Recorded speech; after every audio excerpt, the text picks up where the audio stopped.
Right, well, here we are. I'm Matt Line. I'm hoping to get this whole YouTube live stream setup working with Zoom. So we'll see how this whole thing plays out. I have absolutely no idea what to expect, but here in another 10 minutes or so, uh, we're going to be doing a live stream of kind of a coding session. But this coding session is going to be weird. It's mostly going to be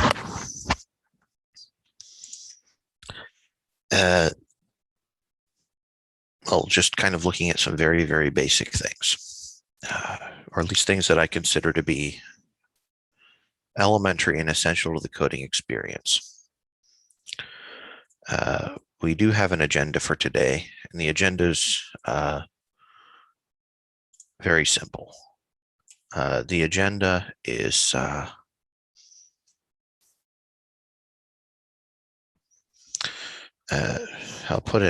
actually put it into the chat here, or into the description or something along those lines. Hello, Tarek X. How are you doing?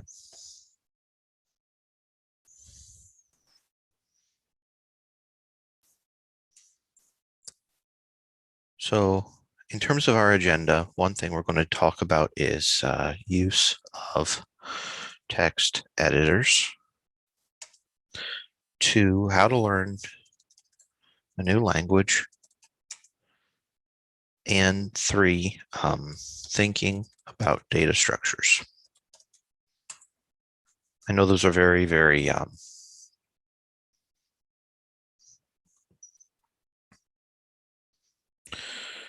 broad topics, but I think that they're going to be quite useful for, well, anyone who decides that they want to learn about coding. So, I'm doing all right. Thanks for asking.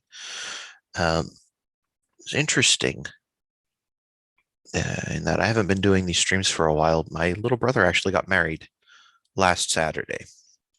And so a whole lot of other things wound up taking higher priority in the span of the past month or so. Anything new going on for you?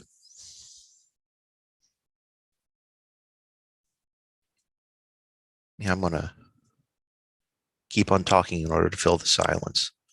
As you can see, I'm a little bit out of practice. I haven't done this in so long that I run out of words. The basic idea about this whole stream is I'm going to show you on my MacBook what it is that I don't know the best way of putting it. Sometimes the best way of just getting certain things done. I'll do a screen share here.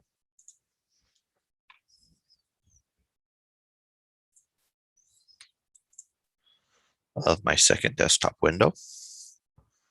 So you should be able to see that pretty nicely. If I can go in, I don't know if I'm actually going to be able to see through what.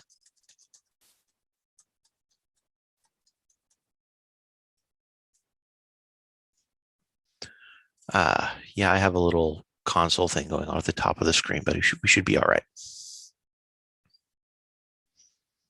Thanks, Tarek. So if you're using a Windows machine, it makes sense to have a bash terminal. Just because Linux tools are great. You're going to pursue a career in IT. Well, in that case, this one will definitely help you. I'm curious as to whether do you have a Windows, Mac, or Linux, or other? Because I'm starting here with this bash, with a Z shell, actually, not bash, in a MacBook environment. But normally I feel pretty comfortable just using bash in Linux. And Windows doesn't naturally come with a bash shell. I mean, I suppose you could do run Linux subsystem for Windows. in which case you'll get a bash shell with whatever like Ubuntu distribution you decide you're going to run. But for the most part, Windows and Linux. Okay, cool. So what do you use for text editing? Almar. Here, I'll put that in the chat. What?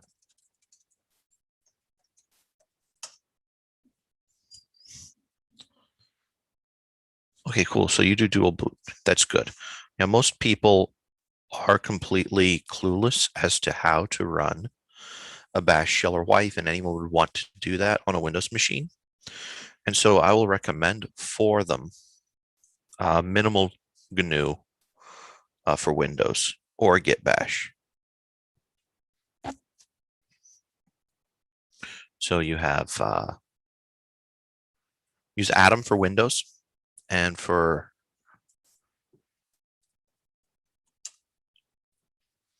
using Windows 10 and Ubuntu. Atom for Windows and for Linux. Okay, so Atom is a nice editor. You can do quite a bit with it. Now, if you are going to be dealing with a lot of different infrastructures all over the place, and if it's Linux infrastructure, you're pretty much okay. So Atom.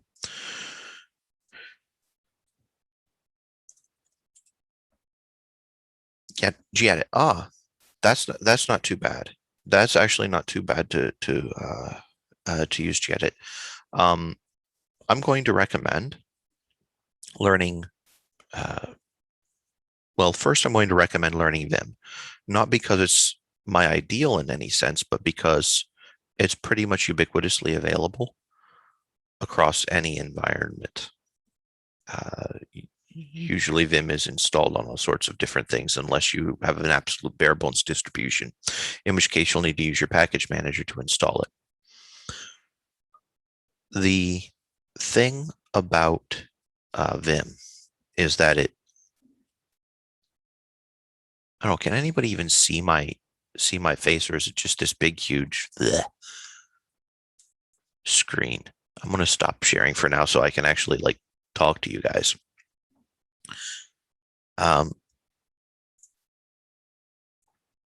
The thing about the thing about Vim that makes it compelling to learn, in spite of the fact that it's not actually as good as Emacs, is that you'll find it everywhere.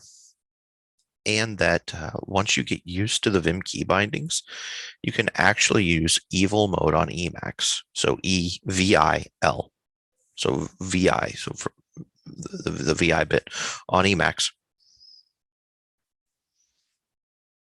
Mm-hmm.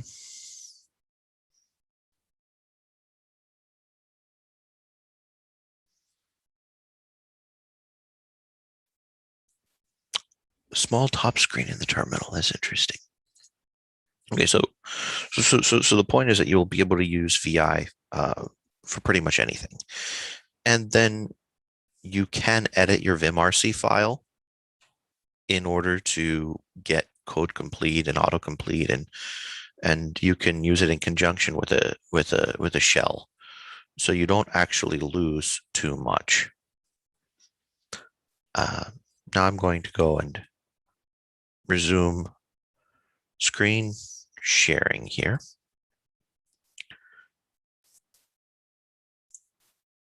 Well, first I'm going to tell you about.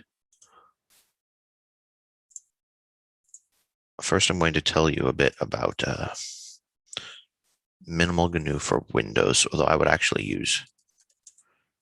You can go for Windows, and when you're in the process of downloading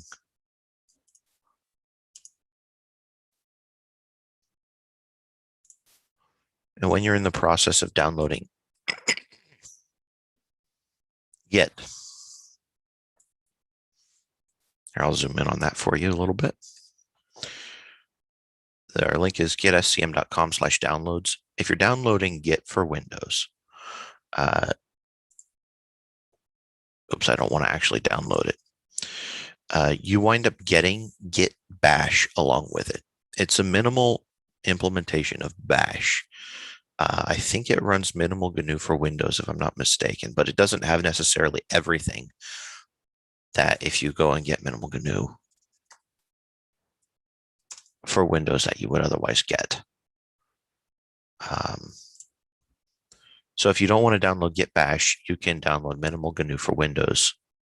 This is for the 64-bit version here. But if you're dealing with a Mac or a Linux machine, it's just easy enough to go and open up a terminal and then be just straight up done with it all. So I already have Vim on my MacBook. There's our path for it. And whenever you install Vim, you also get Vim Tutor. And Vim Tutor is literally a thing that's supposed to teach you how to use Vim because it feels so different than other text editors. So at the risk of being very pedantic and very basic here, I'm just going to read. Vim is a very powerful editor that has many commands. Too many to explain in a tutor such as this. This tutor is designed to describe enough of the commands that you'll be able to easily use it as an all-purpose editor.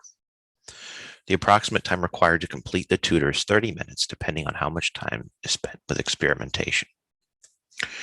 The commands in the lesson will modify the text. So make a copy of the file to practice on. And if you started Vim Tutor, this is already a copy. This tutor is set up to teach by use. So if you need to execute the commands, if you only read the text, you forget the commands. And that's the way it works with pretty much any one of these things. If you are trying to learn without actually doing, you're going to be royally screwed.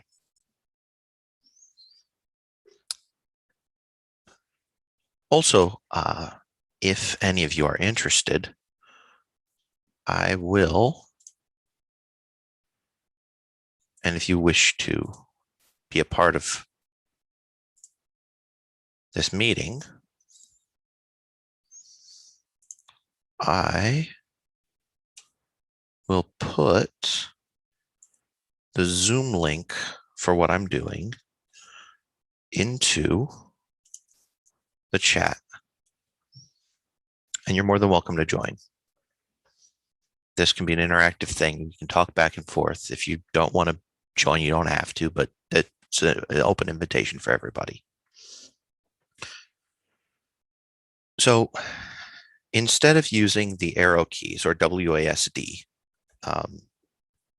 normally in Vim, you would use H, J, K, and L, which means you just take your fingers in the normal typing position, move them over to the left one, and then you can scroll down with J, up with K, right there, up with K,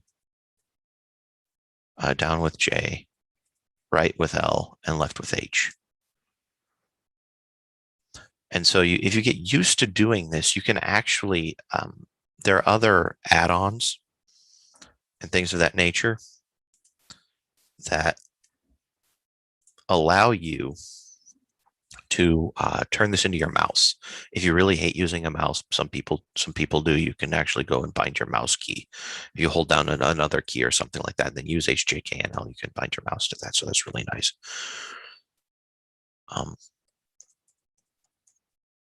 Now there are two different modes. One is the insertion mode, and the other is normal mode in Vim.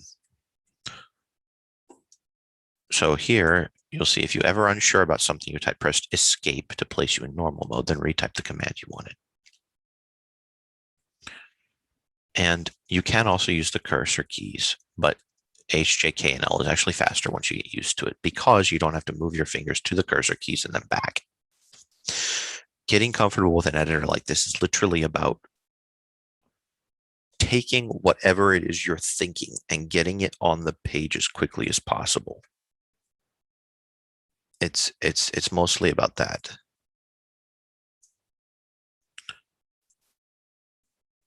So one of the first things you do to exit Vim is :Q. So if I do just :Q without the exclamation point, if I haven't made any edits, it just goes away. But if I've gone and made some changes, right, and I try to quit, it gives me this no write since last change, add exclamation point to override. So you can do Q exclamation point. Hello, Wei, how are you doing? Sorry. Good. How are you? I'm doing all right. We started a little bit early today because I was trying to figure out how to get the whole how to get the whole recording and streaming, getting it into an actual YouTube video format down. So I started 10 minutes early, and some people already actually showed up. So I started showing them a few things. So it was basically talking about, okay, how do you install Git Bash? How do you how do you go and use a text editor? Okay, So so can you see what I'm doing here, or is it I can see okay? Good. it said live on YouTube. So I did put this because I'm having trouble getting the actual recordings uploaded. So if you do this, it goes into a lower quality and just kind of stays there, and then I can go and make it private or delete it or whatever I need to do afterward, or cut it into smaller snippets. okay. The goal is to the goal is to make kind of a nice pool of resources to link for anybody that that wishes.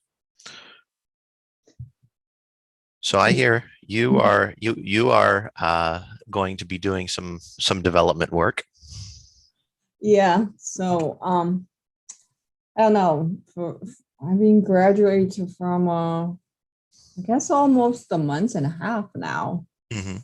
Yeah, so I've been interviewed with a couple of companies, and actually had a second interview with PNC yesterday. So I'm kind of waiting for them to get back with me. They don't. The job like is about animation, so yeah, I don't know.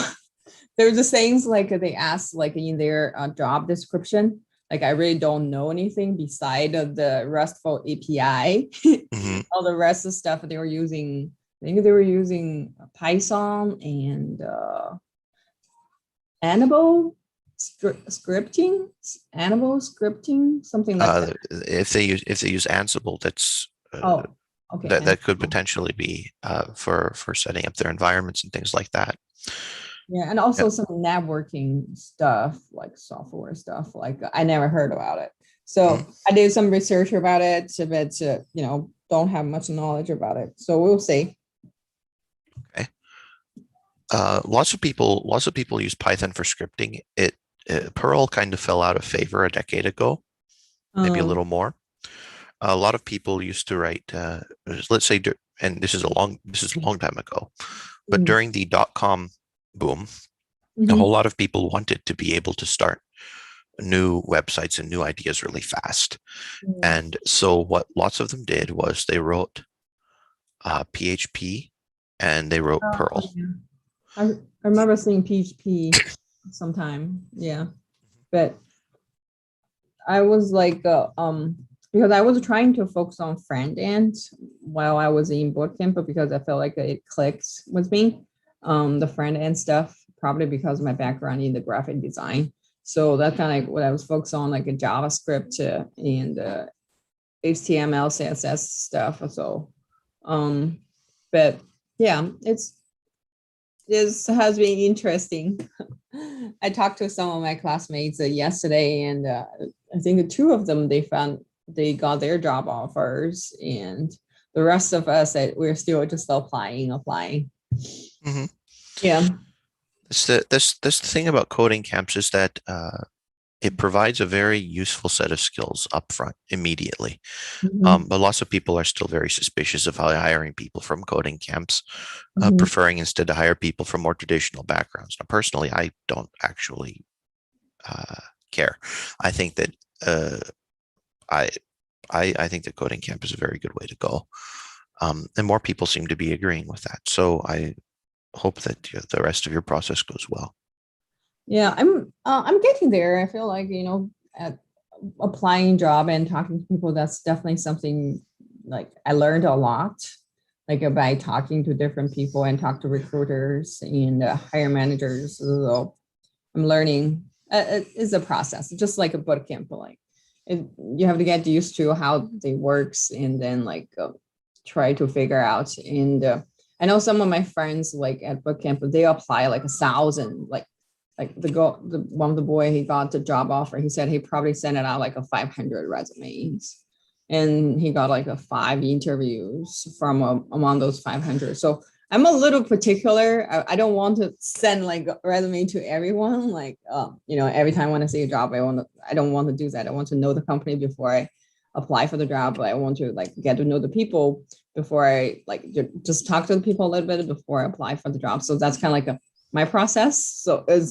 definitely not like the traditional like way they recommend to do, but yeah, everyone has their own, own way of approaching things. So yeah. The way most people do recommend is sheer number. Just have such a big number of applications that occasionally you're going to find a hit or two. Yeah, everyone said it's a number game. Like there's a statistic talking about, I think every 60 resume you send, you should get a one offer, something like that. That sounds painful. I know. And I don't actually recommend that. And Yeah. so anybody that gets a chance to see this at some point, I'll just straight up say, um, I'm more inclined to do what you would do. Yeah, that's kind of like what I've been doing, like reach out to people who graduated from the boot camp on like to who work in the company, like I'm interested, like that's kind of like I connect, and then sometimes try to find the HR person or recruiter, stuff like that. So it's, yeah, hopefully get jobs. And I just feels like a little bit getting like the longer you graduated from the boot camp, you get a little more anxious about it, and so the time goes so fast though. It does. It Yeah. really does. Yeah. So how was you said your brother's wedding was last week? Yes, my brother got married last week. Oh, that's He exciting. uh, he and his wife are both software engineers. Oh, nice. Uh, yeah, it's going to be really, really fun to see how they wind up uh, getting along, because both of them are having a work from home arrangement. So they're going to be working from home, developing software together in the same office space and everything. Oh, but do they work in the same company? No, no, no, no. Oh, Two different companies. yeah, that's interesting. I know Chase, you guys are going back, like rotate something like a 50-50 in July. Yes, that's the basic plan. There Yeah. are of course exceptions to it, but that's the basic. Okay. How's your the so are you going to start like a YouTube channel? I've been doing YouTube for now, if I recall correctly, almost the better part of a decade. Oh, you have a YouTube channel? Yes, How can I find you? that's a good question. I don't know. I don't actually watch my videos. Yeah, like Here's my name, Matt Line. okay. Let me try find it. So are you going to put like I know you're planning to do the tutor school thing. Is that true? No, that's not.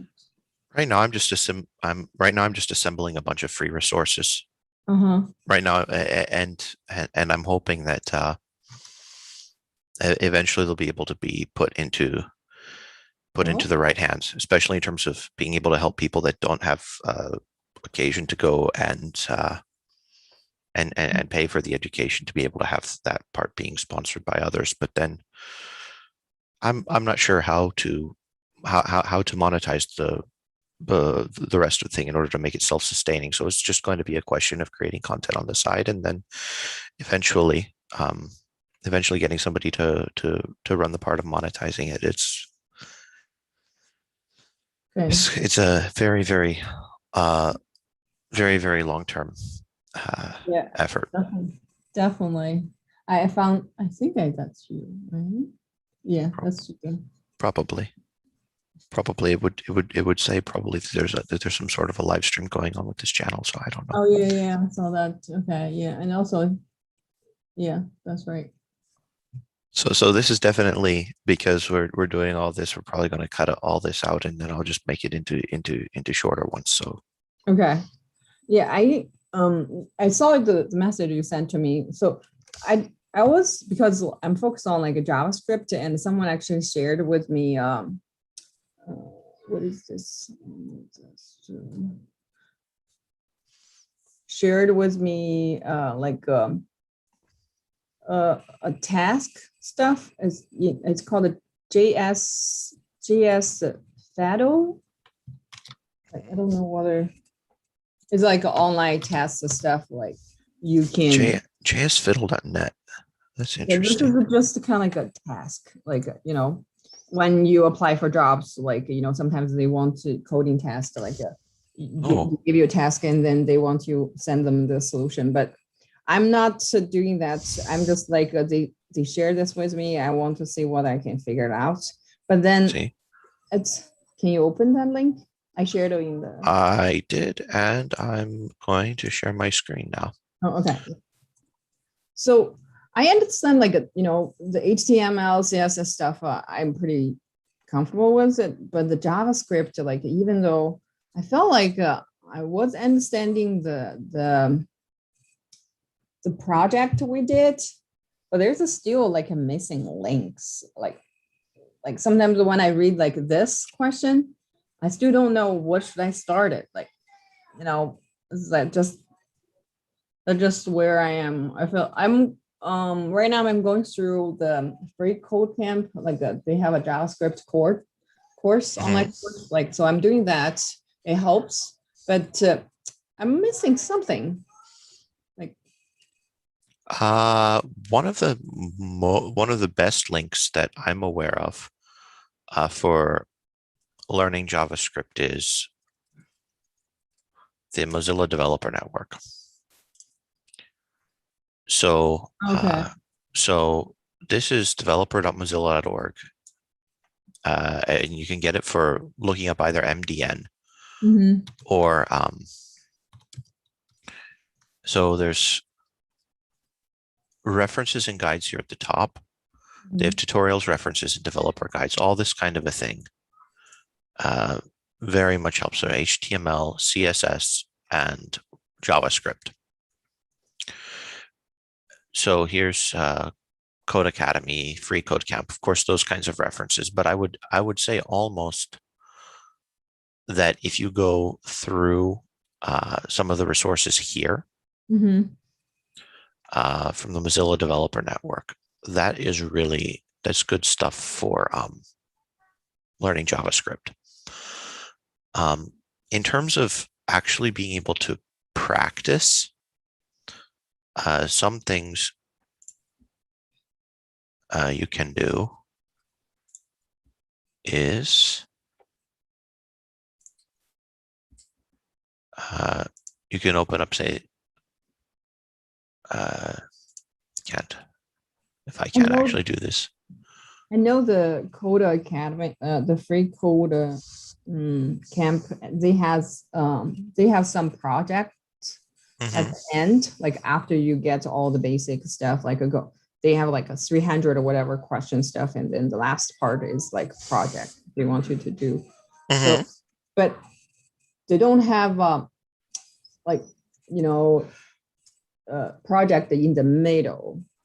Like I guess I probably can try like going over some of the basic and then start a project. I don't know. Like right now it's just a list of question, like different concept. Like you go over 1, 2, 3, 4, 5 like that, Mm-hmm. but it's not connected like together in a way like a boot camp will always do is give you a concept and then they let you do some project and give you more concept that then you practice like a bigger project with more like a knowledge, something like that. Full Stack Academy is Or is it? So the University of Helsinki has this deep dive into modern web development. And so instead of vanilla JavaScript, they teach you TypeScript, which compiles to JavaScript. Mm-hmm. But this is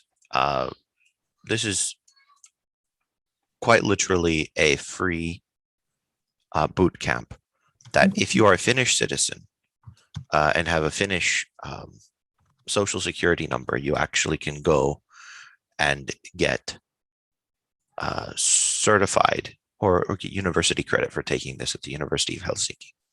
Really? And then also amongst people in Finland, at Mhm. least, there's a list of companies that promise to interview everybody that completes this course. Okay. Meaning essentially that this is thorough enough. This is thorough enough to be able to get you used to using a JavaScript tech stack Mm.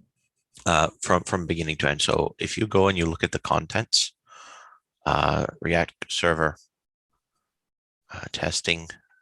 Okay, so I would say probably if you learn about testing React apps and things like that, props, children, and prototype. It's a bit of a leap, but I Mhm. think that if you combine Both of them. MDN with the full stack open stuff, Mhm. that's definitely enough resources. You don't need to be going too far outside of that in order to know what's going on. And certainly this MDN stuff has The code. uh, I thought it has the coding camp and also the it coding. does it references that. Yeah.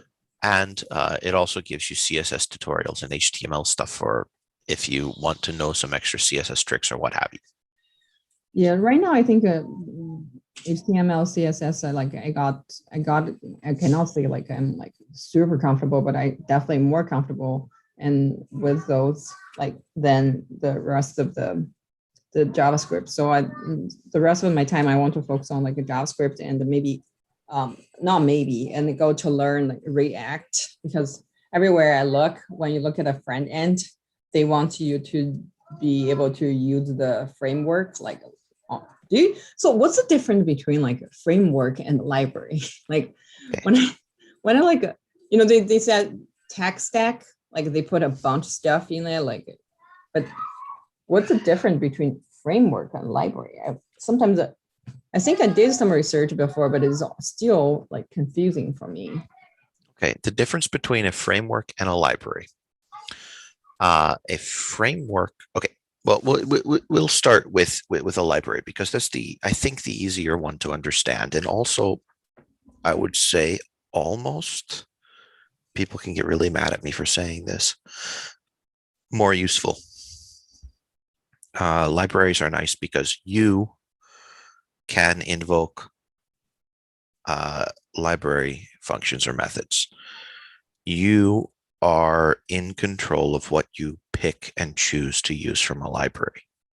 Okay. Whereas the framework is what, okay, so in Java, you have a main method, right? And in many programming languages, you run a main method. Mhm. And then when you run your main method, it goes and decides, okay, we're going to call this method, we're going to call this method, we're going to do this, we're going to do that.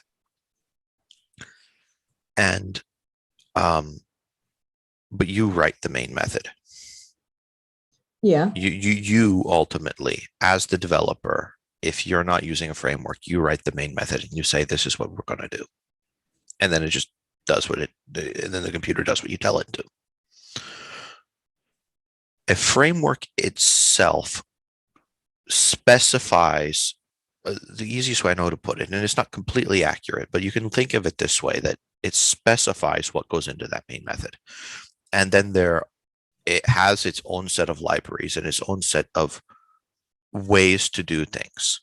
So if you have a Spring MVC framework, for instance, that means the people at Spring have decided, okay, this is how we're going to do MVC.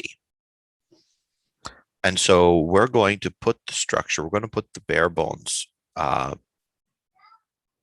coding infrastructure, if you will. We're going to set up the Java virtual machine. We're going to set up all the code around it to be able to do model view controller. And then you get to pick what goes in to the little places. You fill in the controller bits, you fill in the model bits, you fill in the template bits, you do all those different things. And your MVC app then is a combination. It basically fits within the broader ecosystem of the Spring framework.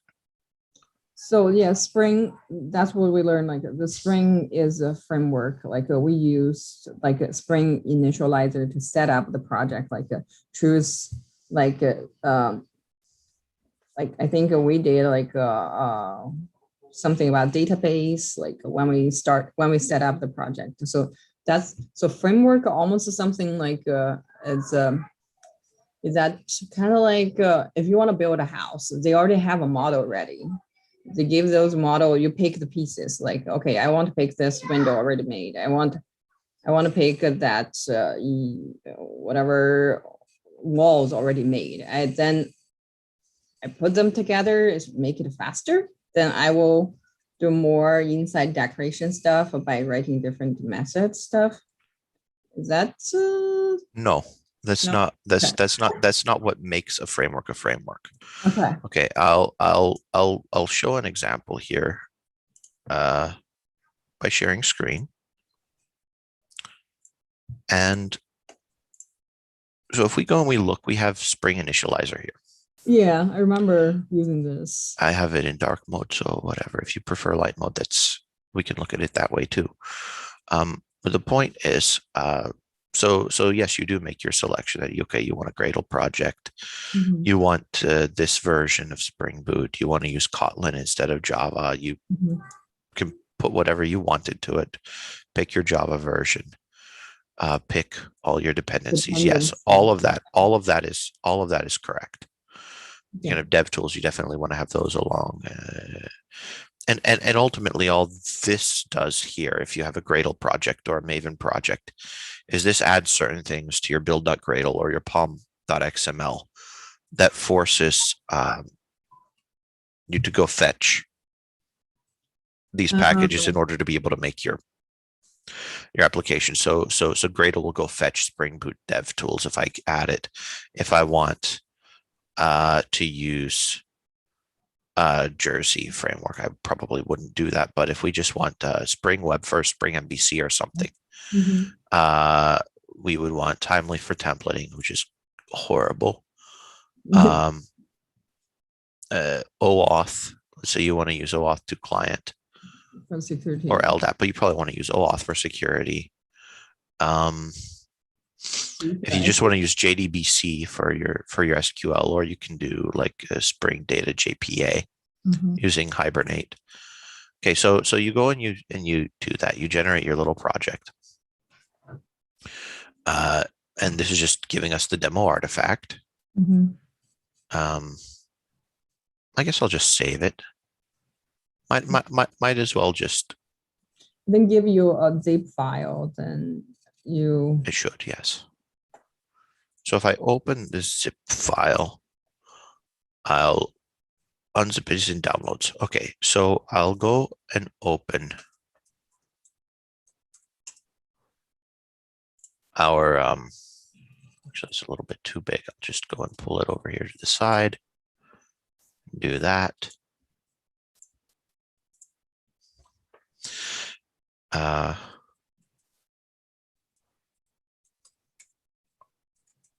So we have our project.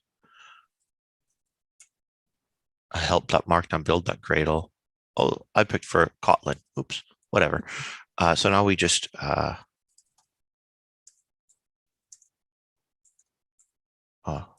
can't even spell boot run, but Right. so it'll fail. What? It actually it's used to the misspelling so badly. So now we have to go and actually figure out what port this thing is running on.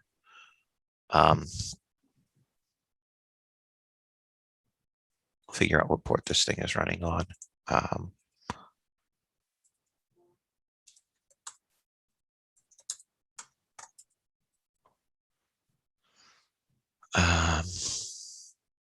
Just resolving all the dependencies.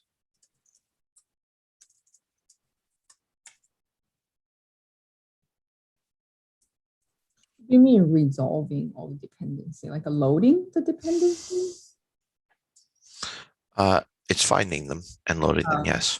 Okay. So here we have, so we're importing Kotlin compile. Oh, our build task. Oh, boot run was not found. Okay. Okay. So we'll do boot run. So our plugin is, we're using all these things that what we set up here in the initializer. We can see we've picked version 2.5 of Spring Boot. Here's our Spring Dependency Management version 1011. Using Kotlin version 1.5, Kotlin plugin Spring version 1.5, Kotlin plugin for JPA version 1.5.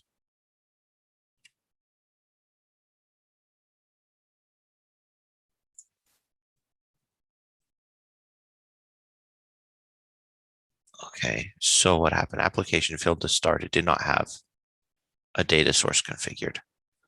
Okay, so that means I didn't pick all the dependencies that would have been needed. We could have had like an H2 in-memory database. But Okay. here we have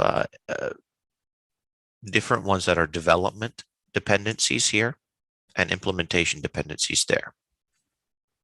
How do you know, like, what exactly do you need when you start like you were talking about, it got failed because you don't have a database like a dependency selected, right? So how do you know what do you need? What if you miss something and it's still built successfully? Like, but you going back to add it later? Like here, because you miss a database, it didn't even. Yeah, so then you just go and decide. You can add it to your build.gradle into your class path. You can do that. But how do you know that? That comes from having done enough to be able to think, okay, this is what I want. This is what I want. But Okay. here we have all of our dependencies. We have Spring Boot starter data, Spring Boot starter OAuth, Timeleaf, web, Ajax for Kotlin, Kotlin Reflects standard library for JDK 8, and Spring Boot DevTools. And the DevTools are for development only. So when we deploy it, we're not going to have DevTools active. Anyhow, going back to what is a framework. If we go and we can, I suppose we can go look back at this.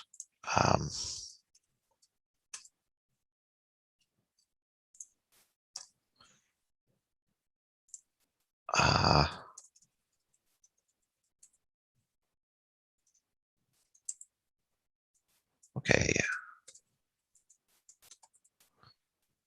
Source main Kotlin. Okay. So we have some example demo application. Okay. So we can look at source main Kotlin.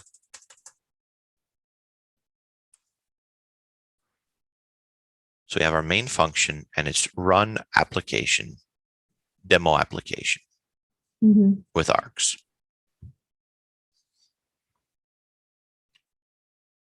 So now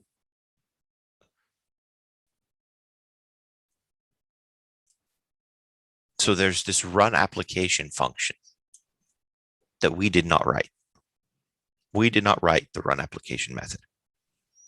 We did not say how to run an application. The framework has decided what does it mean to run an application. A library does not decide for you what is run application.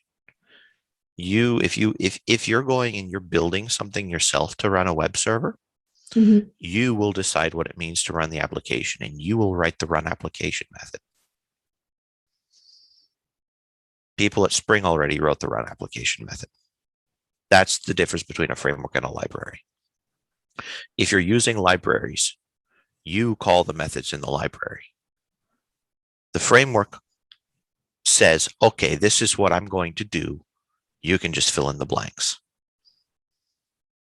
That's the difference between a library and a framework. So do you have, can you see that in a, like, in an example, like more like use the image on struct, I don't know what's the right word to say. So you can run library inside a framework, is that right? You can use libraries inside of frameworks. That's perfectly fine. Okay. I can go and say, I want to have some JSON parsing library that somebody else has written, and I can add that as a dependency to the project. I can put it inside the class path. I can import it in my files, and I can say, so and so JSON parser do this, and then when that code gets called, so and so JSON parser will do this. So it's the dependency you put it in the initializer Spring initializer. All those dependencies individual of them, like their library itself.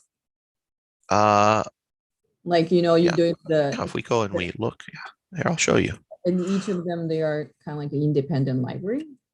Here, I'll show you. Let me share screen again. I keep on going back from sharing screen and not sharing screen, but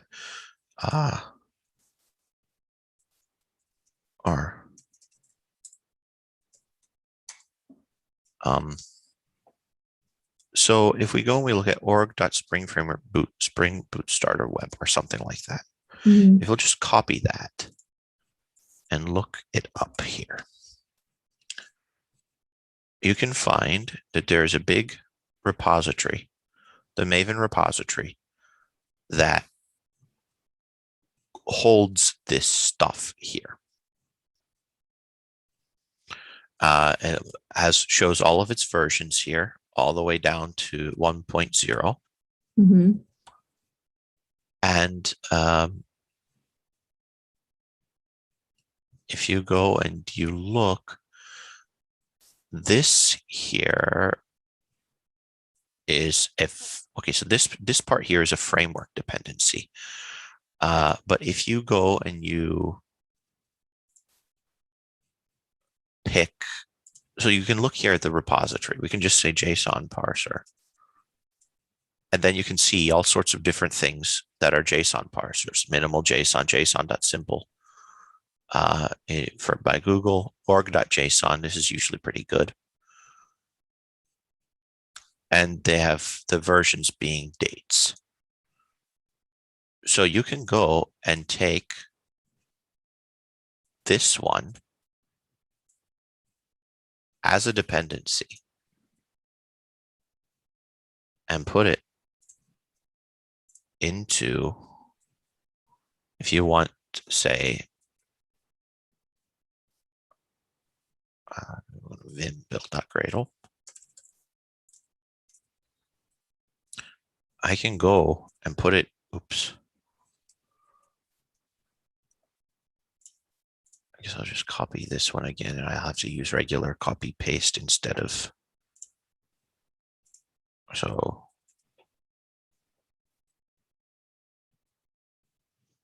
And then because we're using Kotlin, it'll look a little different, but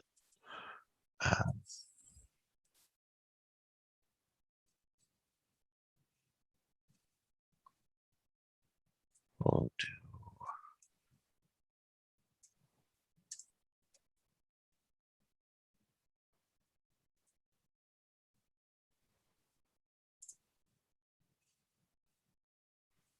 And I don't actually know the syntax for doing that in Kotlin. I just accidentally started a Kotlin project there.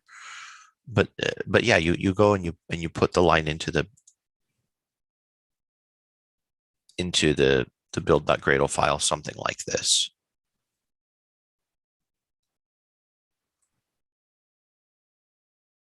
I think it might look something like this, but I might be wrong. But anyhow, you just put the line into there, And that is a library. Org.json is not going to be running my application. Spring Boot Starter Web will be running my application if I so choose. If the main method goes and says run application, and it happens to be the method from Spring Boot Starter Web, then all of a sudden I've relinquished control of my application to Spring Boot. If I decide I'm going to use org.json to parse some JSON,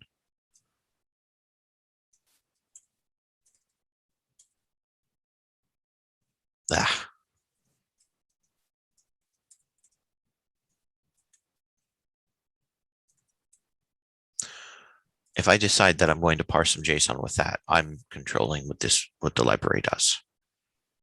That is literally that is literally the only definition, the difference between the library and the framework. It doesn't get any more complex than that.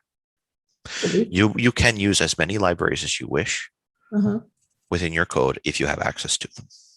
So library almost like the other people wrote like a block or a big chunk of like code. You can always kind of borrow it and using it for your own to save time and to save time a lot of time. Yes. If you trust what somebody else has written, Mm-hmm. you can take every single line of code and use whatever names they've made for it.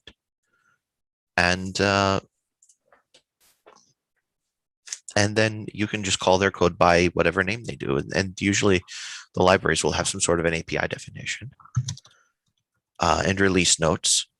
And so if you want to know how to use it, you can just go, for example, with this org.json thing, there's a homepage for it.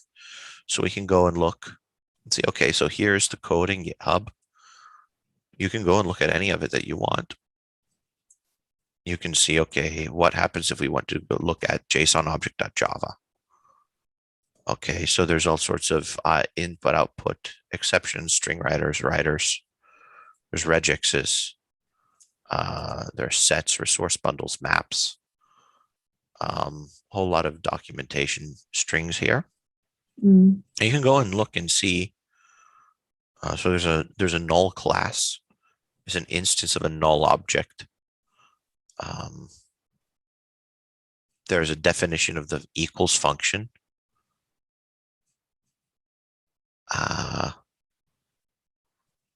There's a JSON object, which is a hash map. I'm assuming they would have some sort of a JSON list as well. There's overloaded methods here. See, it seems you do one with empty and it'll give you a new hash map with a string data. Okay. But the point is you can go and look at all of this and have an idea of what's happening. You don't have to write any of this yourself, just like what you said. Okay. That's the difference. They might have a README here somewhere. Like React is a library. So reason people using it just because it's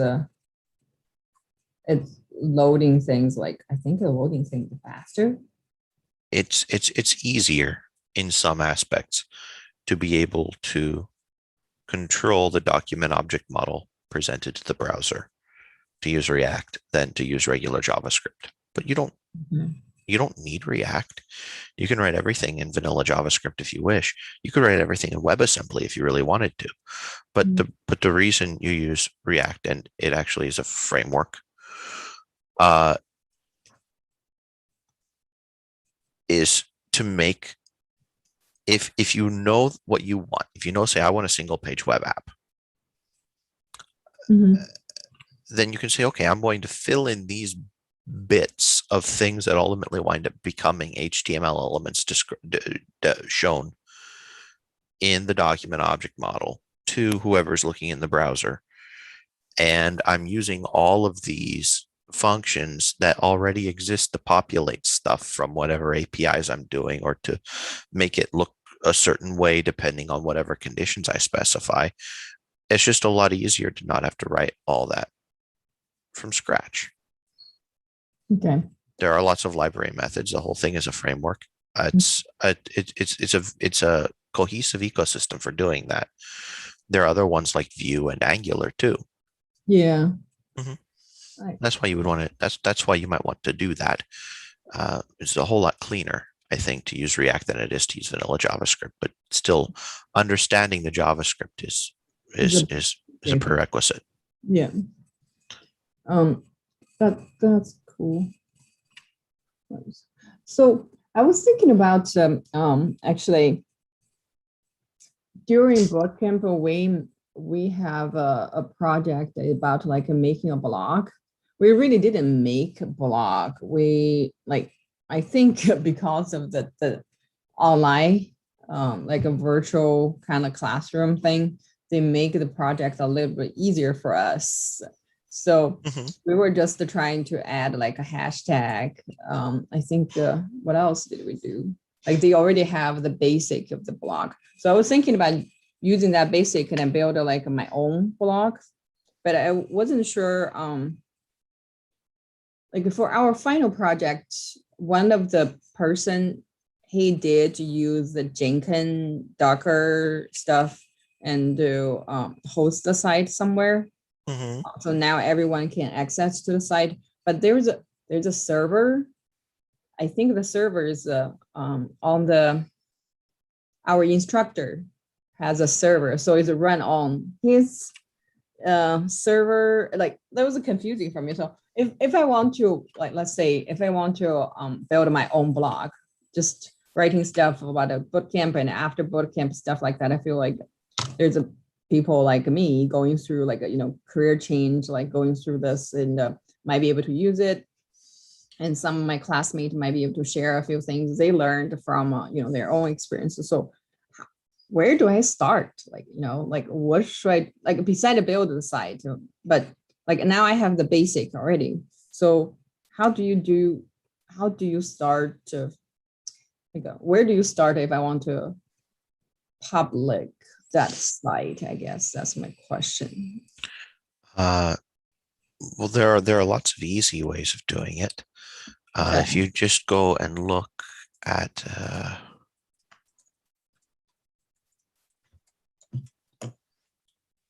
um, Like before I did, I think I used GoDaddy, stuff like that, to buying domains. And I think they have a hosting. So they I, do. I did that before, like that was a long time ago. I tried that. Um, but the thing is, you build a site on GoDaddy, like, you build everything there. But now it's different because I'm trying to build this basically on my computer. It's not like Mhm. I'm building on their webs. It's like that's kind of like the difference I'm kind of missing. Like how do you do it? I I'll share with you another link. Okay. Um, so, and this is only if you want to deploy Mm-hmm. to AWS. So AWS has lots of different services that they offer. So does Azure. So does Google Cloud. Mm-hmm. Um, and so all of them have a documentation that walks you through basic setup of Okay. whatever it is you might want to. So if you have your thing written as a Spring Boot app that you want to run in a container, you want to use Docker Swarm or Kubernetes or something like that, Mm-hmm. there's going to be some sort of a tutorial or an article in the AWS white papers or in the AWS tutorials on how do you deploy this thing to Amazon. Okay. You can also decide, okay, what is a server and what is a client? What is a server? What's client? What do you mean? Like, you mean this is AWS is a server? But it can also be a client. Okay, if I have my API that I'm hosting on my laptop here, and I write a program and I deploy it to AWS to go and fetch something from my API here, Mm-hmm. then it's being a client. But if it then goes and takes the stuff that I have on my laptop, does something with the data, and then gives it to someplace else, it's serving that data. So the server itself just means it's serving something over a network connection, or it's serving data. Okay, so if you're talking about setting up a server, the basic idea is that there are certain protocols that you pick, like HTTP or HTTPS, FTP or TCP or UDP. You know that some machine or some cluster of machines somewhere whose job it is to run a particular program and serve whatever that program does. That is what a server is. A client is what receives the output from that server. And so when it comes to setting up a different one, there is no one way of setting up a server. Okay. You can set up your own server. You could put it, in some closet in your basement and connect it to the internet and run your website off of that. The only thing is, you would need to be able to connect to it via HTTP or HTTPS. You would need to register your domain name to the domain name service, and then point the domain name to the IP address of your machine. You'd have to do all those different kinds of things and register it. Otherwise, people couldn't go to Weiwei's coding blog or Weiwei's bootcamp blog.com and have it be routed correctly. So a lot of the things that services like GoDaddy or Amazon or whatever provide is the DNS service, which routes your traffic to wherever you're wanting it to be routed to, and then knows that, okay, traffic coming from there is going to be recognized as traffic from Weiwei's bootcampblog.com. But that is subject to change. What if one week you decide you want to deploy it to Amazon, and the next week you decide, well, Azure is actually better? You can go and deploy the same thing to Azure, and then you just have to change the DNS settings to point it to a different place. So I guess for now, should I be beside like working on the blog, I should be looking for server. Where do I want to put that blog on? I would think that it would be cheap. The cheapest alternative would be to use AWS free tier. They have a free version here? Yes, AWS is a free tier. Oh, okay. I'm definitely going to read a little bit more. And you can use WordPress. If you already have decided, okay, I want to have a WordPress blog or a Wix blog, there are services on Amazon for hosting WordPress or Wix. There are services for doing all those kinds of things. If you write your own blog, then or you write your own blog platform, then you would deploy that and then set up your routing and so on differently. I know WordPress, they have a lot of template stuff. I almost like easier to do that than like write your own code blog. But the reason I'm doing the blog is not just about writing things. Also kind of like a way to show I wrote this blog myself, like the code myself, and not just like I pulling this information, like I pulled the code from somewhere else, like template or anything like that. So but I will take a look and see how complicated to do it. Then I'll decide again. One thing you could do, if you've written your blog code already, I'm assuming that this is probably some Spring Boot app that you wrote in the coding camp. Am I correct? Okay. So you have the code for that. So I just you have your code, right? Yeah. Okay. But I haven't looked at it for a while. So that's something like I just want to use that. Like that's almost like just the bare bone, like a block. It doesn't have anything. It just have the basic. So I was thinking about using that and build up with more content and adding more content and design a little, better maybe add different functions eventually, but to start it, I have something like from the bootcamp I can use like now. Yeah. You could go and take your code, and you could even set it up if you have GitHub. There's this thing called GitHub Actions that Okay. every single time that you go push, you can go and set it up to deploy your new version or to test your new version or to do whatever you want. If you set up GitHub Actions with AWS or set up GitHub Actions with Azure or something, you could make it. You could decide, okay, I want to have an EC2 instance run my blog, or I want to run it in Kubernetes. You can set all that stuff up using AWS or Azure or whatever.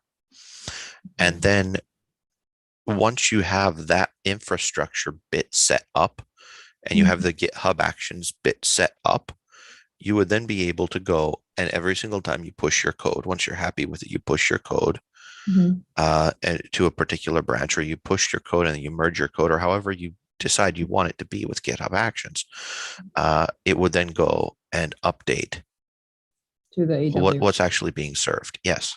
That's kind of like what we did for our final project. Like, we set up, I think he set up like the Jenkins. So every time we will do something, we'll develop things like on the feature branch, and then once it's everyone thinks it's fine, we push it to dev. But we didn't push to May because May was connected to the Jenkins, which will update the website. So that's kind of like what we did, like similar to what you just said. But I'm not sure about we were using GitHub for the project. What is GitHub Action? I don't know the action. GitHub Action. You can set. You can say, okay, there are all these different things that I can do. I can push, I can merge, I can do whatever on GitHub. And then you can configure some actions. You can say, okay, I'm going to trigger a Jenkins build with this, or I'm going to trigger an email, or some people even used GitHub Actions to do a tiny bit of Bitcoin mining because they were offered by GitHub for free. So it's a very much an open-ended thing. Oh, okay. Where you can go and say, okay, when I do these Git actions on GitHub, then I will expect these other things to happen. Interesting. This is so much stuff like to learn. Like I'm still kind of review what I learned from bootcamp, and then as you're looking for jobs, like you see more things and more things. Like it's getting out of hand. But that's something I want to work on. Certainly. So anyhow, going off of what you were saying, what it seems like would be useful for you is looking at how to deploy. I'll actually share screen here again so you can see, and I'll also put it into the chat. Look at how to deploy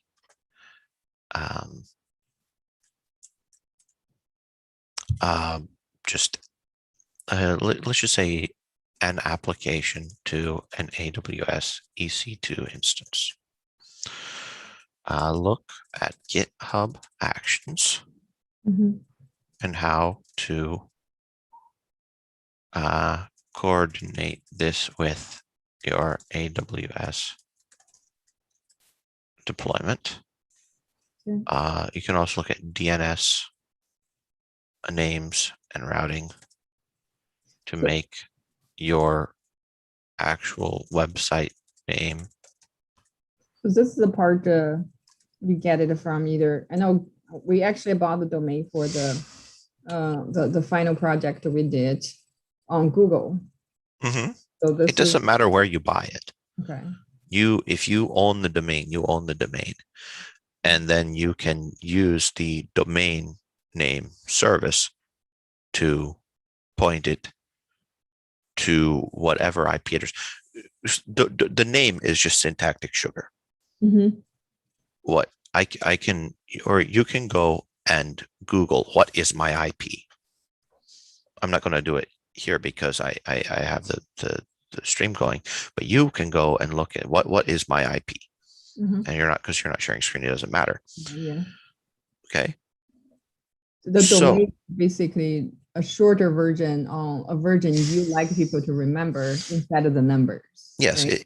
yes, exactly. And that name, it is a Yeah. big table of domain name services are big tables Mhm. that have name and actual IP to which it goes. Yeah. That's literally all it is. Okay. Yeah. That's before I use them, but I don't know what it is. Now it's good to know. Yeah, I have those three things you have there.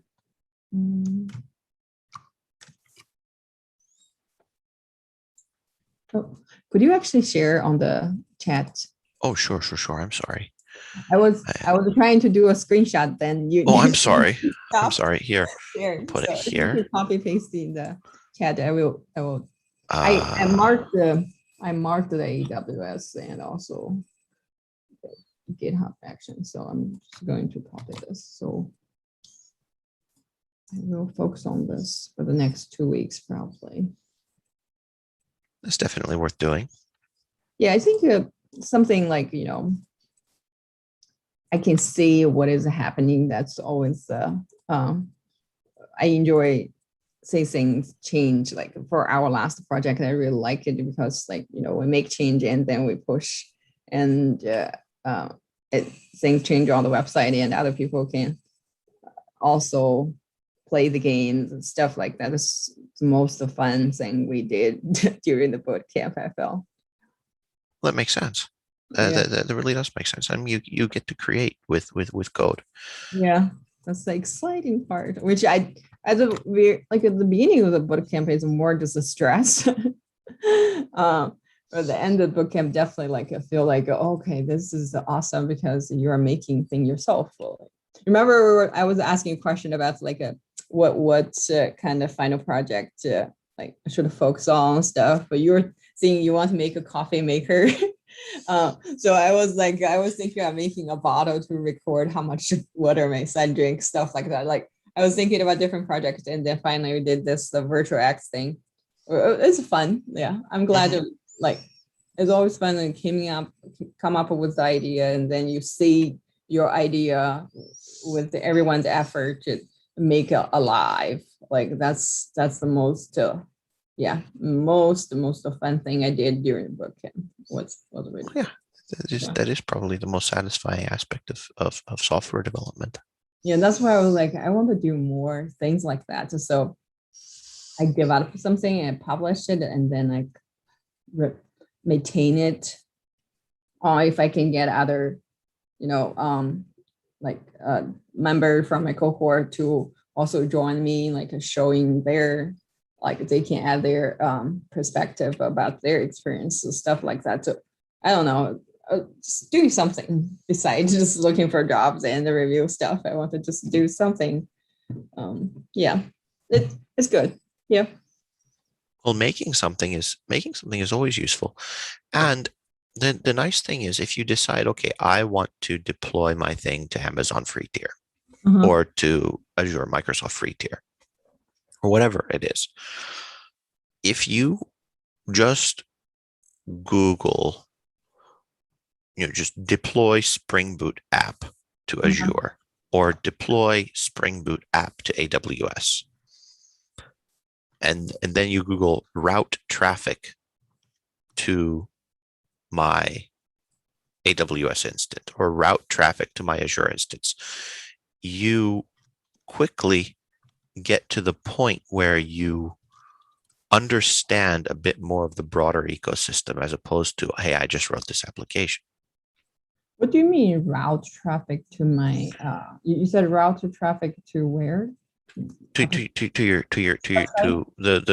actual machine that's running or the actual cluster that's running your application. Okay. So it looks like the DNS thing, making it so that making it so that when I go to WeiWei's bootcampblog.com, that it actually routes my requests to the machine that's actually hosting it, and then I get the traffic back. Hmm. That part is important, and a whole lot of these services go and try to say, okay, we're going to sell you this one size fits all. This we'll all you do is just tell me the name, and we will host it for you. Mhm. That's what a lot of these services do, is we will host this thing for you. And they try to force you to do it that way. They give you this whole package and they don't give you much control over it. Mhm. You're forced to pay for their services. You're forced to pay for whatever they do. Whereas if you understand a bit about how internet traffic gets routed from A to B, you can go and take the exact same thing. You just buy the domain from them. You buy Mhm. the domain from whomever you want. Google Domains is probably the easiest. And then you go and say, okay, I want to change the routing to make it so that the server that I have running in my basement gets all the traffic, or the server that is running at Amazon gets all the traffic. Okay. That's interesting. Like, but that's exciting to know. Like, that's making me want to learn more how that works. Like, If you Google those three things that I sent, yeah, I did. I think though, and you just search, I would say that it'll probably be like 80-90% searching. And then once you finally have sought and found, it'll be very much less effort to actually go and do it, because you'll understand the underlying thing and you'll see, okay, this is how the Yeah, sometimes it's like don't know where to start and don't know what to Google. That's the problem. But this is a good start for me to focus on a few of the things like you told me the direction. That's good to start. the challenging bit, I think.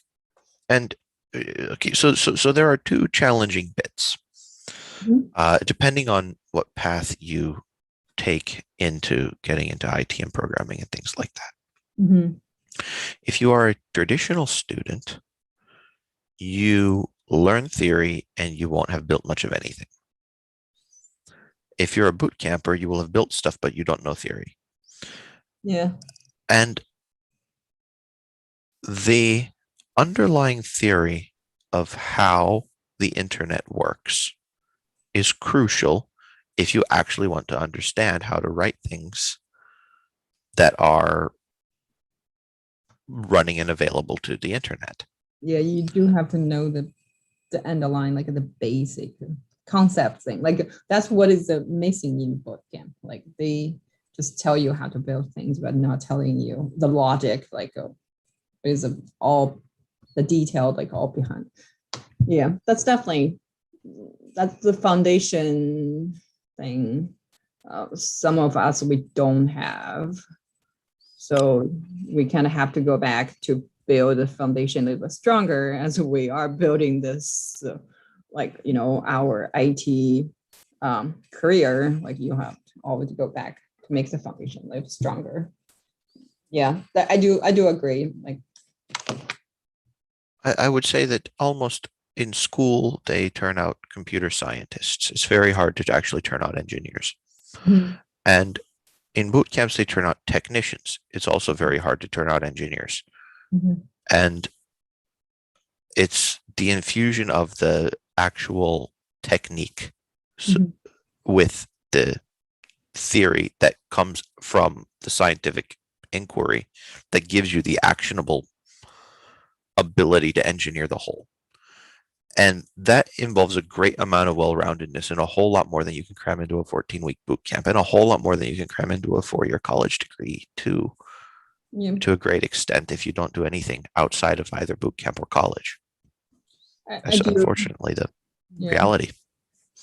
That I do agree. Like bootcamp is good for people like me to trying to like career change to get to like Oh, a yes. taste of the IT field and see whether that's something like interests me. Like think even though it's a high cost was, but like compared to going through like a 4 years degree, like a 4 years school, that's still kind of cost efficient for bootcamp. But for me, someone like me to change a career, I think. And most of the people, I think, in the boot camp, they're changing careers. Like it's a Yes.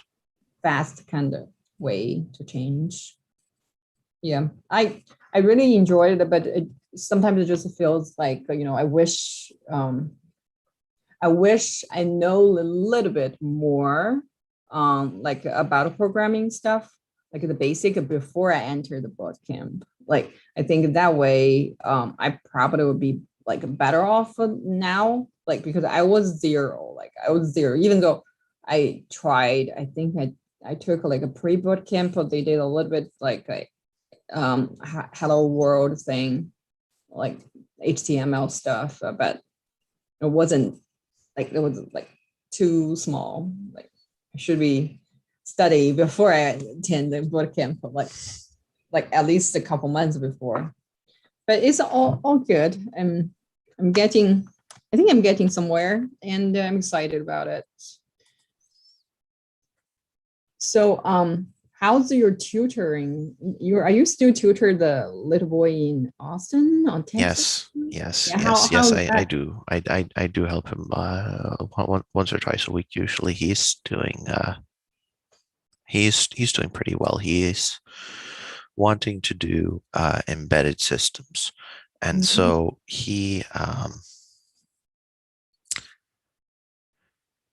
he's gone and gotten an Arduino, and he's gone and gotten some other electronic gadgets, and he's setting up a um, a do-it-yourself gardening project where he programs the Arduino to go and do moisture measurements and watering and analysis of the different soils and those kinds of things. I need one. My plant always die because I don't water them like in time. So that's a good project to do. That's the part about the engineering, like I think it's really cool for kids to get on. I tried code.org like with my son, like building a dancing cats. Oh, I think there's a bear cats, something like that. So Mm-hmm. we did that together, and he really enjoyed it. It's like, oh, maybe this is going somewhere. Maybe I can do like a once a week with him, just to go to the code.org and drag stuff and build something with him. So we'll see. I always kind of feel like I didn't learn anything about coding or engineering stuff. I hope he can get exposed a little bit before Mm-hmm. he's really get into it when he's in school, stuff like that. So yeah, that's cool. You're still doing. What about I guess you're still working on the setting up. So yeah, Yes. if you need help, I don't know how can I help with, because you basically you need to have the material, I guess. Yes, and that's what these Saturday things are for. Is for either just discussing like what we're doing and figuring out Mhm. big high level concepts to inform material later, or actually fleshing out the material. So this will take some time to do properly, but it will be done properly when it's done. Yeah, I'm glad you started. That's pretty cool. And I'm just sorry I wasn't able to do it for a month and a half. There was a whole lot of family things that came up one after another that just made it impossible to do that. But now that my brother's married, I think that it's going to be a lot more stable. That's good. Have you? I haven't reached out to Stephanie. I think. Uh, do you know how she? Her name's Stephanie, right? Yes, Stephanie, I'm pretty sure that she wound up that she wound up getting a no, wait a minute, that would have been Stella. Stella wound up getting a job. Stephanie, uh, Yeah. I have been taught. I know the last time I talked to her, she had a food poisoning. oh dear, So that's bad. so she wasn't able to make it because I think that's the week you were in Cincinnati or something like that. I forgot. But yeah, so I haven't contacted her for a while. She uh, apparently I don't see anything Mm. on her LinkedIn yet. But she also said that she wasn't too uh, uh,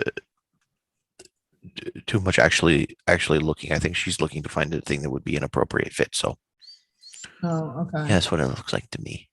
Yes. Yeah. Yeah, Stella wound up getting a job. Ben actually wound up going and switching and working for the insurance company. So all those things are people, at least some subset of people are moving forward. The market is actually very weird nowadays in that the prices for IT services in general and things like that are going up because the economy has gotten better. Mm-hmm. And also the barrier to entry is way lower because people can work from home and don't really need much of anything more than a cheap laptop to be able to start a career in IT. And so the really difficult part now is finding people that are good. And it seems that most places have taken the tack of eliminating many good candidates for not having to interview potentially bad ones. Because the biggest problem is that people lie on their resumes. Really? But then they will figure out when you get to the job, right? They do.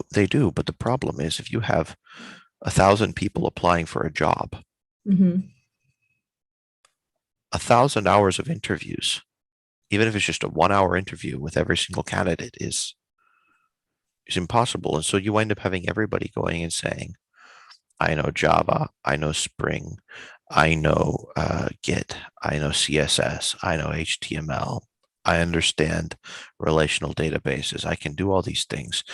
And then you interview them and then you realize, oh, this person actually doesn't know anything beyond how to write a hello world program in Java. Learned a bit of relational algebra using Venn diagrams and doesn't actually know how to write SQL statements or doesn't understand how JPA works. Only knows how to delete a Git repository if things go wrong and reclone it. Only knows never actually bothered to work on good UI design and just writes things look like they were programmed by a 13-year-old in the late 1990s. And the resume from somebody like that looks exactly the same as the resume from somebody that's very competent in all those different things and says, hey, I know this, hey, I know that, hey, I know that. Okay, and so the resume doesn't actually differentiate from the liars and the truth tellers because and even the liars might not know that they're lying. Some of them know that they're lying because they think, oh, I'll just say this to get past the first stage. And then I can BS somebody in the second stage. That's their thought. But some people actually think, they believe that because they've gone and done the Intro to Python Udemy course that they're now good at Python. Or because they've done the Intro to Java Udemy course that they're now good at Java. They actually believe it and they have a bad idea of their own skill level. And that's why the thing that people should look, if they look at resumes at all, some people just say, I'm not looking at resumes. I'm tired of this. I don't want to have to deal with lies, and more lies. And so they just rely on their connections more than anything else to go and say, hey, this person actually knows what he or she's talking about. But if they do resume based, a lot of the emphasis at the very beginning is on, okay, what did you actually build? And can you articulate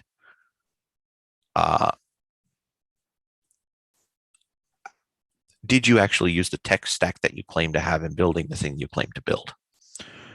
And it's very easy to tell in a couple different questions whether or not somebody's lying about what they built or whether they built it or had somebody else build it.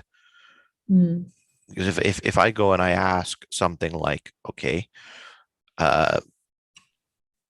you used Spring MVC for building some blog app. I don't know if you used MVC or used an API and then had something else, but whatever. If we just say, okay, so your resume says you did Spring MVC and you used it to build some blog app. Well, okay, explain to me what were the models that you used?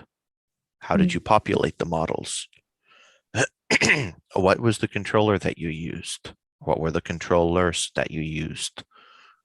What template did you use a templating engine? Did you generate the views all completely from scratch? How did you do that? Where did you deploy your software? You know, you could say, oh yeah, we deployed this stuff locally, and we used an H2 database. And so what I would wind up doing if I wanted to deploy this someplace else is we'd switch to a Postgres database, rewrite some of the queries using JDBC instead of. You can come up with all sorts of different things. Mm. And if somebody can go and explain something like that to me very simply and concisely, it means that they know inside and outside what they did. Whereas if they were the person on the project that just got pulled along by other people, they won't have anything to say. Hello. Can you say hello? I can't see. Yeah. Okay. Say hello. Can you say hello to Miss Matt? Mr. Matt? Can you say hello? I saw her that year. You heard what? I saw her that year. Oh, you saw him before? Uh-huh. He said I saw him that year. Yes. Yes. That year. Yeah, That would be true. You've seen me Yeah. in 2021. I've seen you in 2021. Okay. Come on. Go with Daddy, please. Mommy gonna finish up here really soon. Okay.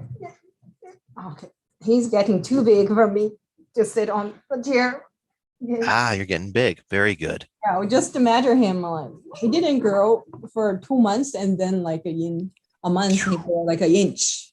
Like Oy, oy, 2 oy. months you're like you stop growing, and then suddenly you just grow like an inch. That's crazy. Oh yeah. I guess that's the age. Yep. That's really good to talk to you. So you're doing this like every 2 weeks now, right? Yes. Okay. Yes. The plan So- the plan is every 2 weeks, but because of wedding schedules and illnesses, we're doing it this week, next week, and then every 2 weeks from that. Oh, you're Point doing on, next week? out. Yes, this week, next week, and then every 2 weeks. Okay. I'm going to have to modify the Google Calendar though, because okay. it's not synced properly with Zoom. Okay, I think the link, because I went to LinkedIn, found the link from this, because the link on the Google Calendar, now it's different. Yes, that would not surprise. There's issues with that. I'm going to have to find some way of scripting this a whole lot more nicely than what it currently is being done, because it's just a pain. So, I'll figure something out in terms of actually making it nicer. Sounds good. And then I will be here next week. I will definitely go look into some of the blogging, like the AWS stuff, see what I can find. The first thing I would focus on is just figuring out if your blog app does work, Mhm. then decide whether you want to deploy it. Say, if you want to use Amazon, Mhm. you don't have to use Amazon, but if you want to use Amazon, you can decide, okay, do I want to deploy to an EC2 instance, or do I want to deploy to Kubernetes? Basically, pick one of those two, or use Docker and Docker Swarm. Or so do I want to use an EC2 instance or a container? Easy to, EC2. EC2. Oh, EC2, yes, it's basically a Linux machine. I think you said that too. Okay. It's a virtual- EC2. Okay. Okay. What's the other one? Did EC2 on? What's the other? Or you could deploy it using a Docker container. You could use okay. Kubernetes. They have EKS, Amazon EKS, which is Elastic Kubernetes Service. You can use that too. And the whole point is once you arbitrarily pick, you can completely arbitrarily pick what you use as to deploy your thing. And then Okay. from the Amazon console, you can actually go and figure out where all this stuff is Mm, and get and see what it is you have deployed. Okay, Um, we'll focus and- on that this week. and then so I would either way, it's going to be a learning Mhm. curve. Okay. You'll either have to figure out EC2 or you'll have to figure out Kubernetes. And I can't say that one would necessarily be better than another from a learning perspective because they both are new for you. And I don't know necessarily what you want to be doing. I'm thinking that from a conceptual level, it might make more sense to start with EC2 and just learn what it takes to put one of those instances all together and have what you need. And then if you want to practice deploying different types of things, once you already have one deployment under your belt, it'll be a lot easier to, Yeah, I to probably, figure out a different one. I think like start somewhere, like something small and then learn. I think to understand the concept first by doing it, that will help me understand better than just read a bunch and try to decide. Yeah, I probably would try the EC2 first. after Okay, so I can show you Mhm. another link.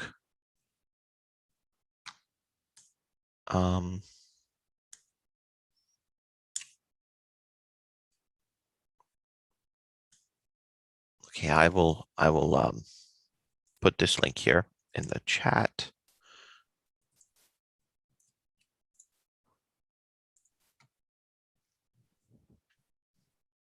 Okay.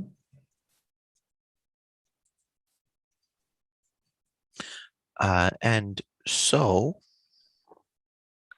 that will talk about how you can actually take your own Spring Boot app and deploy it. You could practice with some Hello World app like what that one does, and then you can go and decide, okay, well, I want my actual Okay.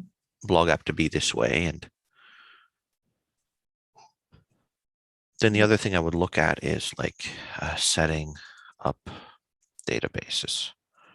You are probably using H2 in memory, and that's not the best for actual anything other than test deployments. Mhm. So you could decide to use something like Postgres So basically, instead. What is the second one? You said a post. Postgres. That's a very common free database that people can. Well, it's open source, so it's free to use the source database engine that uses SQL. And so in your application, I believe you're using an in-memory database to practice, but then if you actually want to set up the Postgres database, you can set that up as a different dependency in your Spring Boot project, and you can have say your H2 dependency as a development, and then your Postgres database for in production, so that you can actually persist things beyond when your application's running. Because let's say that you start your blog Mhm. and you make your blog posts. If something happens to the EC2 instance and it restarts, your blog posts are all going to be gone. That's the one you use the H2 database? Yes. If you're using an H2 database Uh-huh. and the EC2 instance restarts, it'll be all gone because the memory will be gone.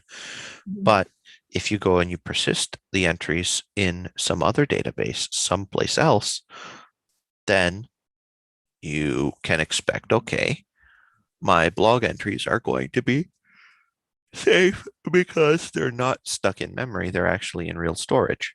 Mhm.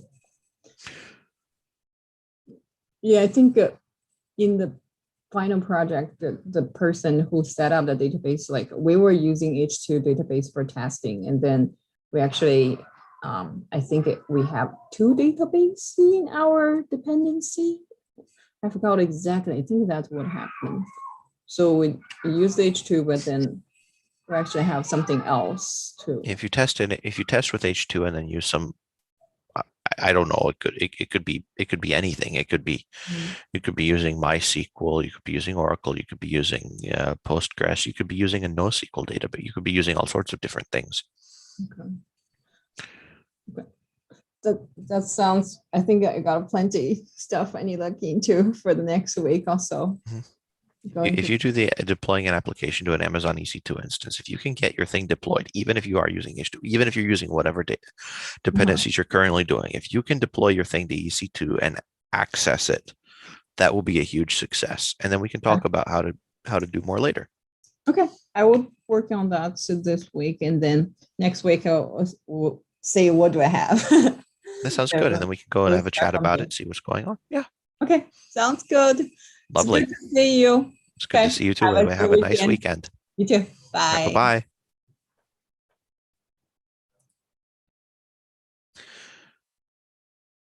I guess we can continue then with the original with the original agenda. I'm really glad that Weiwei decided to drop in though and talk a bit about what she's been doing and what she intends to do.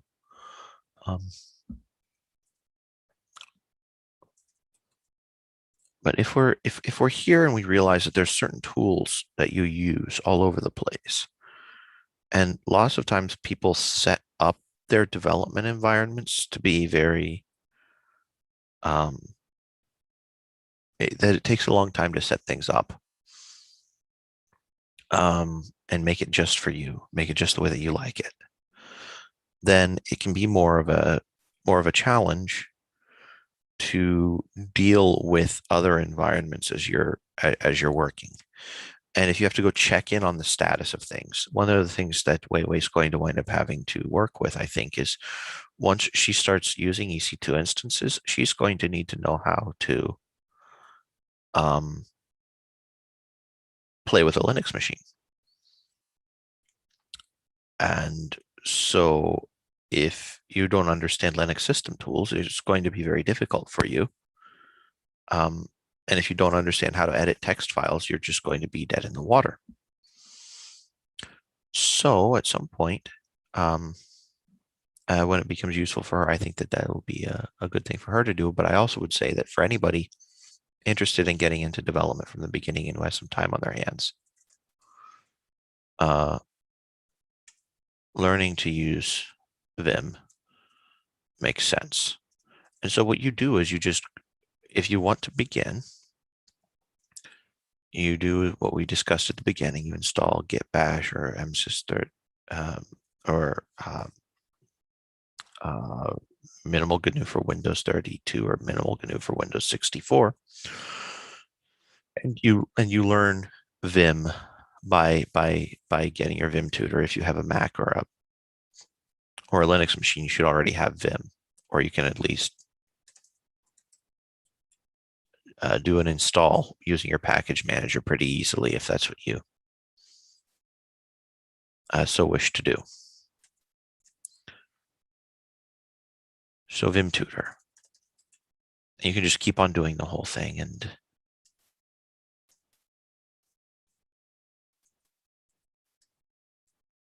you learn all the key commands, and then you basically learn how to edit all your files using Vim, and then you're never going to be stuck when you use a Linux machine that doesn't have your favorite text editor on it. One of the other skills that I think that would be very useful for people is, or for you in general, is you pick some sort of a tiling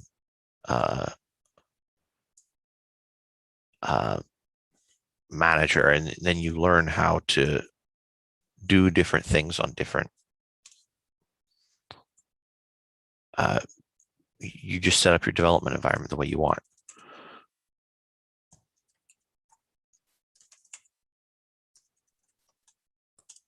So if we go here,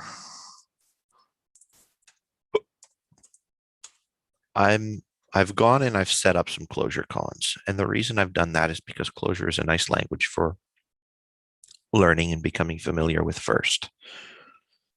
Clojure cons themselves are You can find them on closurecoins.com. And there's instructions here on how to install Java and install the coins.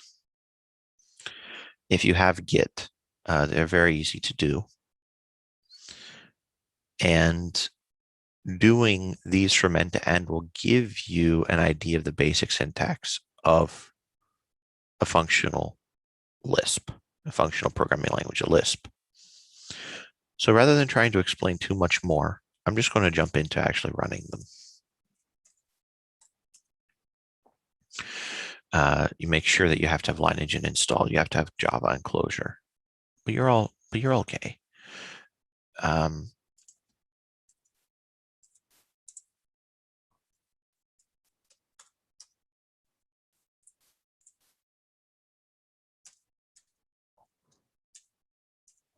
So we're going to vim source cones 01.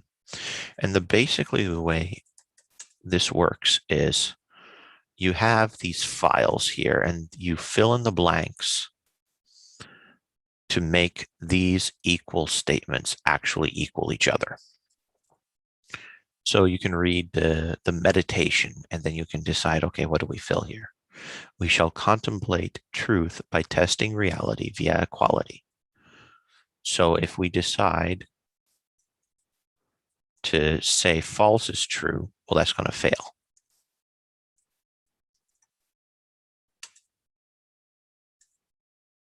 And if we decide, okay, we're going to say true is equal to true, that's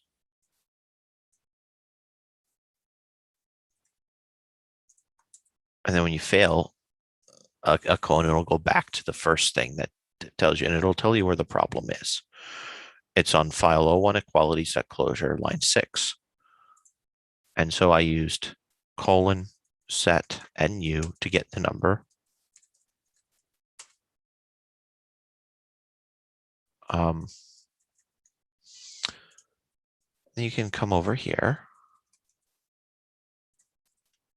and just fill in the things to make the assertions true. So we know that 1 plus 1 is 2. So I would assume that filling that in will go and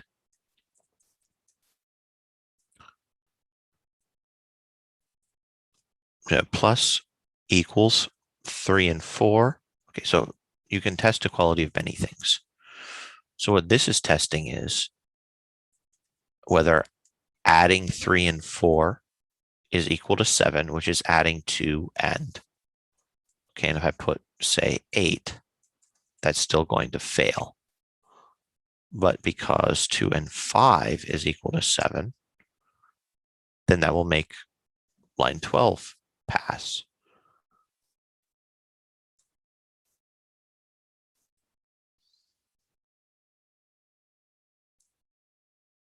Some things may appear different but be the same. So we have 2 over 1 equals 2. So if we go and we say, okay, they may appear different but be the same. So let's say we think that they're different. We can put false. And then we realize, oh, that assertion failed. And the nice thing about having this split screen here is that you are largely capable of and in the position of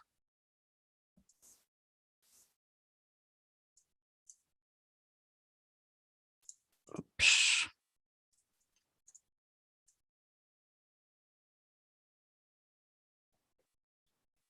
Oh dear, am I not sharing screen? This is horrible.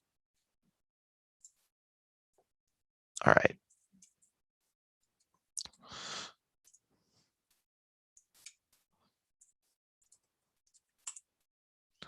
I need to figure out how to actually share the screen properly.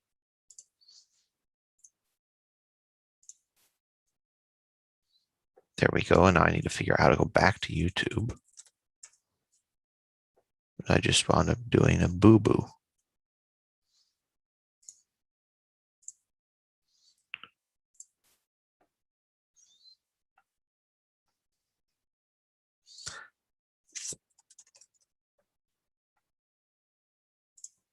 Thanks for the heads ups.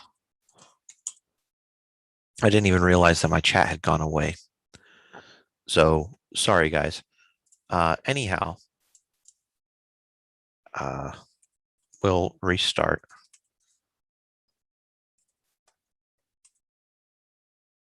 And I'll give you the link to the closure columns to put into the, or just look up closure columns for, according to intersectionality, says David Sanderson. Oh no, I'm wondering what he's going to say. This will be a bit of a challenge to watch on your phone, but we'll be okay. So if we go and we look at our cones, we can go and decide, okay, we'll fill in our blanks to make things pass. So we passed cone 1. Now we look at line 9. We know, okay, what is equal to 1 plus 1? And we just go and we decide it's going to equal 2. We test the equality. 3 plus 4 is equal to 7 is equal to 2 plus 5.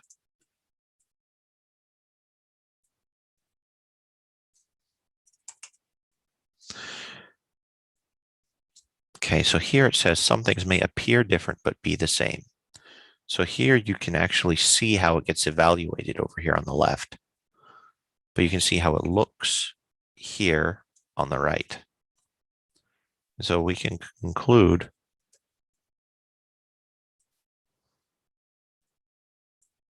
that they are actually the same. Now, if 2 and 2.0 are the same, however, so you cannot generally float to heavens of integers. So 2.0, that's a float. And 2 is actually a long. It's a java-lang.long. So if we go and we say true, that they are the same, we'll see that they're not. So we go here and say false. But they have this kind of inequality. A looser equality is also possible. So if we go put false there, it's not going to work.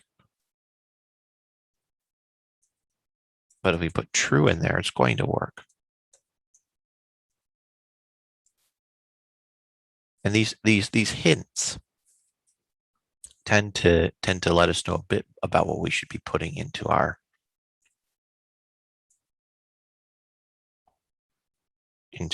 code.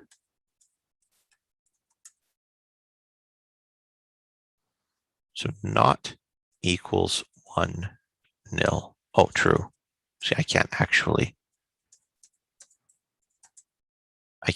read. So if we say 1 and nil are equal to each other, that's false, and not false is true. Strings and keywords and symbols.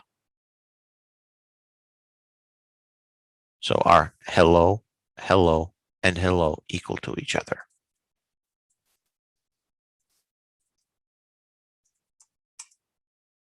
No.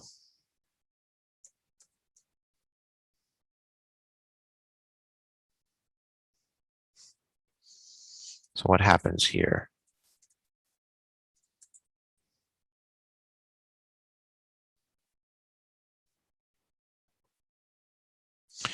So I made a keyword out of a quote. I can also try, oops.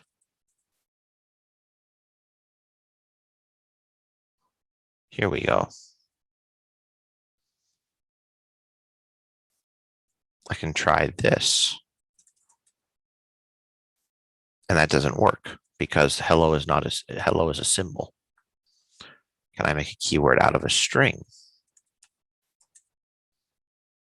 Yes, I can. So we've gone and touched on the subject of strings, keywords, and symbols. We don't even have to understand necessarily what they are in order to get through the colons. But then once we go and we see, okay, so what are these different things here? It might raise a question.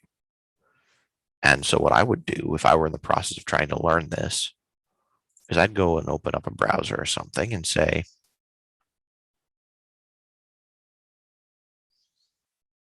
intersectional postmodern theory, true equals false, is Mr. Sanderson. Ah. So when I finish this one, I'll show you a few pieces of documentation that is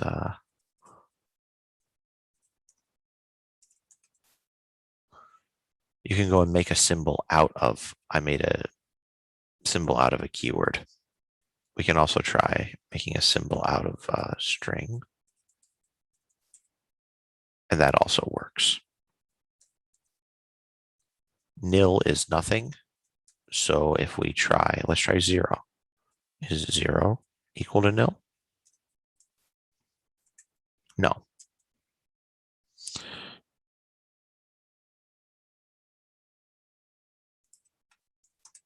False is not equal to nil. The only thing that's equal to nothing is nothing. Nil.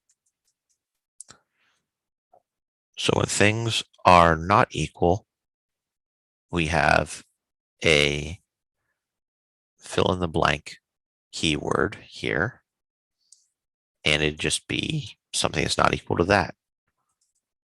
We can have a keyword that says foo. We can have a keyword, a bar. We can have a string, foo bar. It doesn't actually matter as long as it's something, number.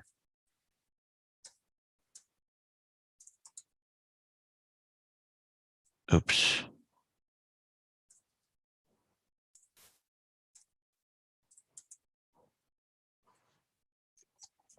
You can literally fill that in with anything that's not equal to fill in the blank.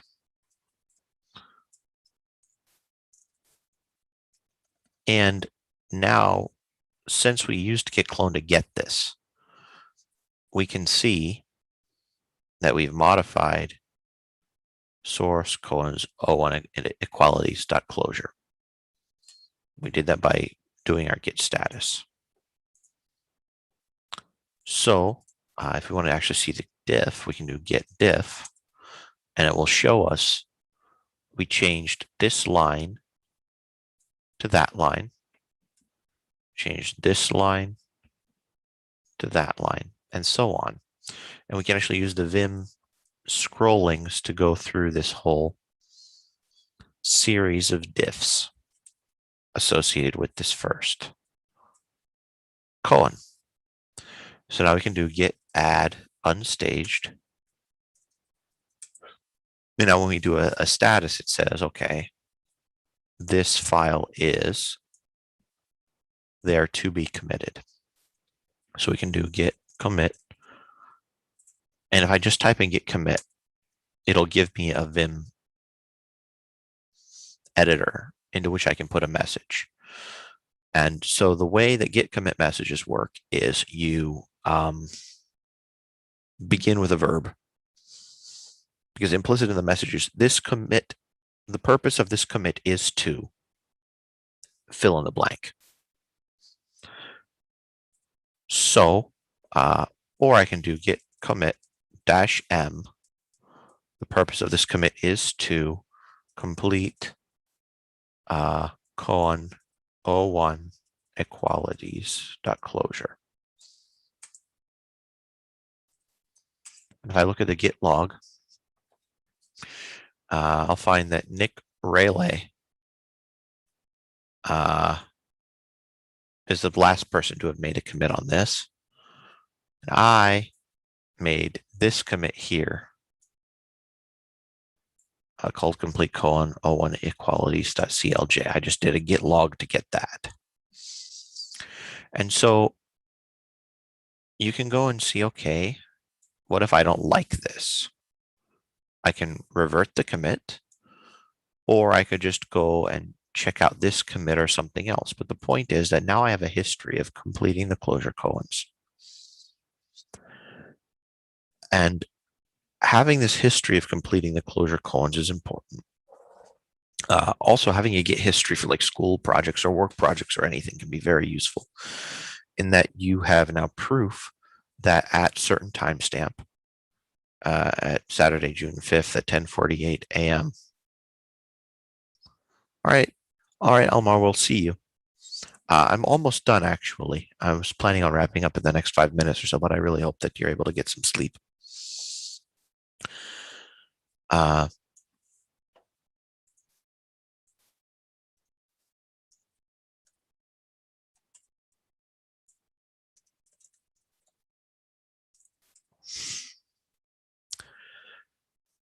anyhow, if you want to see the difference in between two commits, you can copy this thing and you can do get diff and you compare it to that hash. And you can see, oh, the difference in between where I'm currently at and the hash is that we made all these changes. And then you can go looking through all the changes. And since you have to scroll through them, you have to hit Q to get out of the VI mode or what have you. So that's the basic way of going and doing these closure columns. And you can do as many of them as you like. And I would actually highly recommend them in terms of understanding a language. Now, in terms of there are other resources to learn closure. And I would say this is probably one of the best, braveclosure.com. There's a book that you can read free online. It teaches you how to use Emacs. It teaches you how to develop in Clojure. That's really nice. You can also just go to clojure.org and learn syntax. And clojure.org has all sorts of references that you can use to help you determine what you want to do. So if you guys are interested in doing that sort of a thing, that's there for your perusal. Next week, I'm probably going to wind up helping Weiwei with her EC2 or Kubernetes deployment. And then either before or after that, we'll have a chat, a bit of a chat about problem solving and data structures. Problem solving and data structures are actually incredibly important. And often, if you pick the right data structure, the algorithm to solve the problem pretty much manifests itself.